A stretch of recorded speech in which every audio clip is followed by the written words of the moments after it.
approach to galvanizing customers. The company's Net Promoter Score was faltering, and customer recommendations of new products were especially disappointing.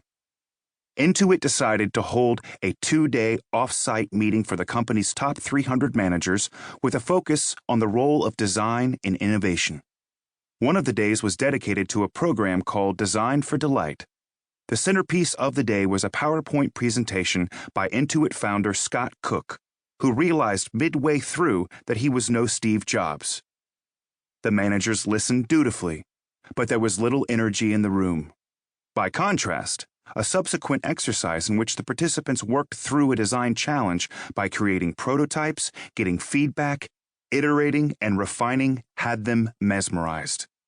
The eventual result was the creation of a team of 9 design thinking coaches, innovation catalysts, from across Intuit who were made available to help any work group create prototypes, run experiments, and learn from customers.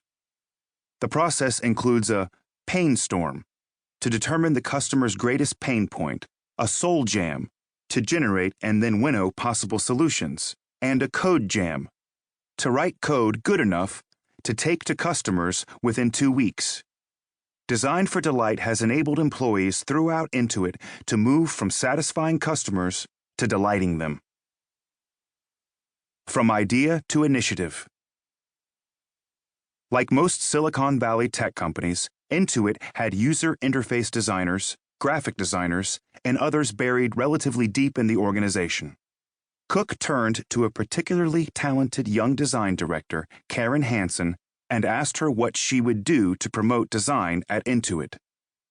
Hansen realized that the company needed an organized program for moving from talking about D4D to doing it.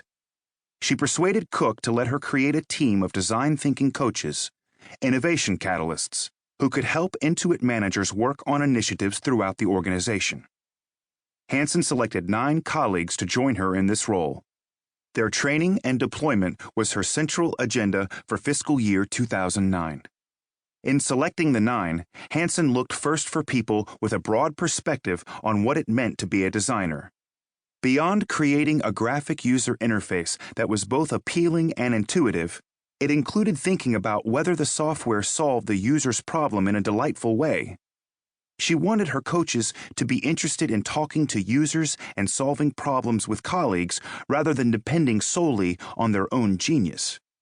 If they were to successfully coach others in design thinking, they'd need an outgoing personality and good people skills. She invited 2 direct reports from her own business unit and 7 people from other units across the company. The group included 6 women and 4 men.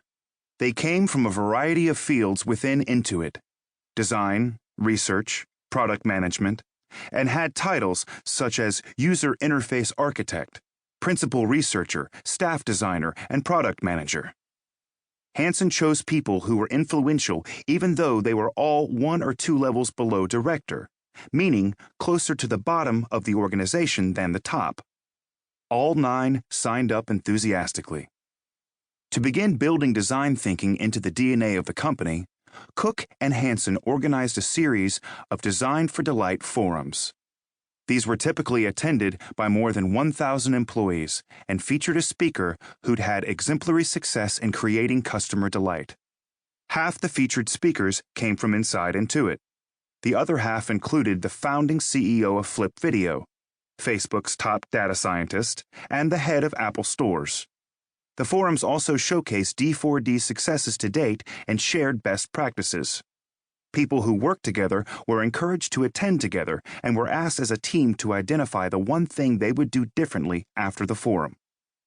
To ensure that managers who were thinking design didn't become too intimidated to begin the process, or frustrated trying to do something with which they had little experience, or delayed by needing to hire an outside design consultant, Hansen's innovation catalysts were available to help any work group create prototypes, run experiments, and learn from customers. Of course, there was a risk that this would stretch the catalysts too thin, so Hansen placed some constraints on their availability. They were expected to spend 25% of their time on big payoff projects for Intuit overall. Hansen kept in close contact with general managers who had catalysts working with them to make sure